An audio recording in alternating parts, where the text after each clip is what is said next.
Alright, it is getting late and I've been out here for about an hour, but the M96,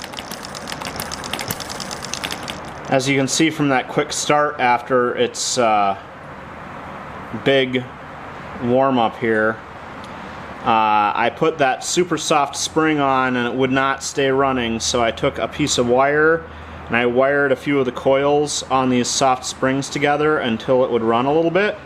And I think it's running as slow as it will currently, and it has slowed down significantly from when I got it. So I'm pretty happy with that now.